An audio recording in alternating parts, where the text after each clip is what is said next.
Shalom, everyone. I've recently been pondering what were the greatest innovations, developments, discoveries of the 20th century. It's a really fascinating thing to think about. But I want to share a story that happened to me about 20 years ago. Thank God I've been a pretty healthy person. But 20 years ago, I had a bunch of really weird symptoms. And I went to the doctor, and the doctor told me that I had some very strange infection, a bacterial infection. He gave me some antibiotics, which created one weird side effect. I broke out in some crazy rash. They had to give me steroids, which led to insomnia, and it was a whole ordeal. They put me on new antibiotics, and a week and a half later, I was knocked out, but I was recovered, and it really wasn't such a big deal. It kind of put me out for about a week and a half, but I was fine. And a number of years later, I was thinking about it that, that little episode, it was a minor blip on my, personal radar, my personal journey. But had that event occurred 60, 70 years earlier, I would have been dead. Because the truth of the matter is, when you think about the greatest developments, discoveries, innovations of the 20th century, you have to put antibiotics up there as, on the top 5, top 10. And of course, the story of the discovery of antibiotics, Alexander Fleming is the researcher who discovers and really develops and promotes antibiotics. Now, what's interesting is that he really first discovers antibiotics and penicillin. It was like 1928, something like that. But it wouldn't be for another 10, 12 years before antibiotics actually made it onto the market and really changed mankind. It would take a whole other team of researchers and scientists to develop it, and it really actually only really began to impact humanity in World War II. It's fascinating. If you really look back at earlier wars, Civil War, World War I, which were horrific, most of the battlefield deaths were actually not from the actual wounds. Actually, what ended up happening is they would have some bullet wound or something like that. They would survive the actual battlefield injury, but then they would die 2, 3 days later, a week later, from infections that set in. Infections were deadly. They were the big killers. But with Fleming's discovery of penicillin and antibiotics, by World War II, the number of deaths from soldiers was reduced greatly. And of course, penicillin would then it would jumpstart a whole industry of antibiotics and research. There are now, I don't know, several dozen different families and groups of antibiotics. And around the world today, antibiotics save millions and millions and millions of lives. It's really hard to really think of any type of medical breakthrough that has really had such a great impact on humanity as Alexander Fleming's discovery of penicillin. Really one of the remarkable developments.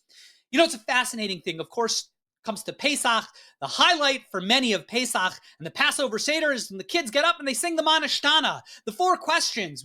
Everyone loves the Manishtana. And it's a really interesting thing. Rabbi Isaac Sher is one of the great thinkers, one of the great Musar thinkers of the last generation.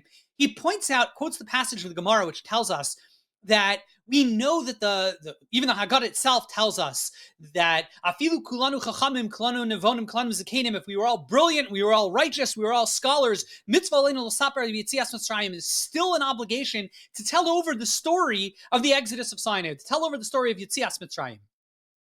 The Gemara even points out, even if there are no kids around, you still have to tell over the story. And the halacha is you tell over the story in a question and answer format. You still say the Manishtana, even if there are no kids around. And it's just wise people who have said the Manishtana and they've said over the Passover story year after year after year. You still need to repeat it, but not just that. You have to repeat it as a question and answer with the Manishtana.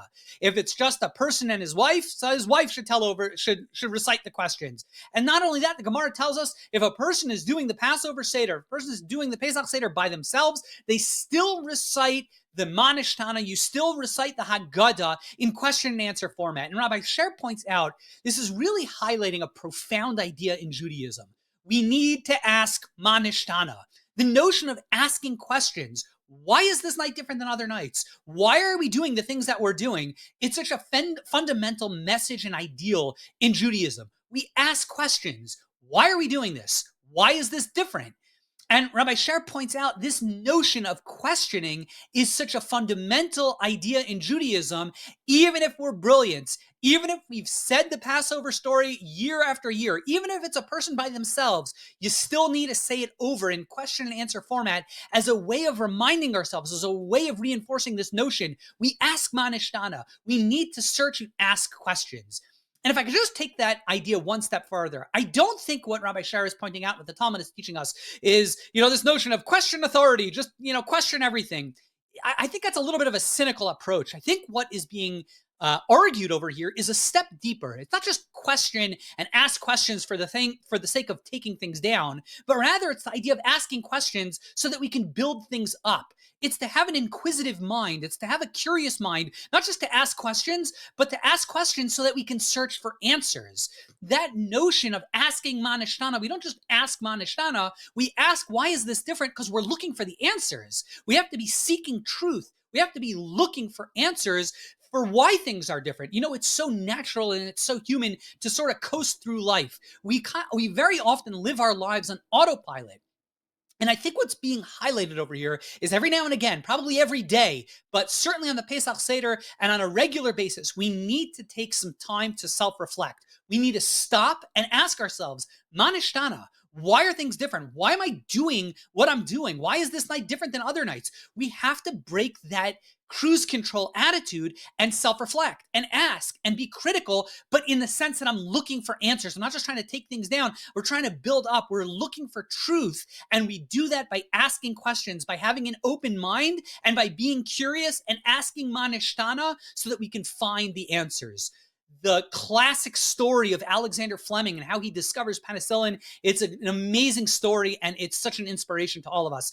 He was not the most tidy of researchers, and he was doing a lot of work in bacteria, studying all sorts of different, crazy, wacky things about bacteria. And he, would look at these bacteria colonies which would grow in petri dishes. And one weekend he was getting ready to go, and he left a bunch of petri dishes filled with bacteria on his desk, but he didn't close those petri dishes well as he should have.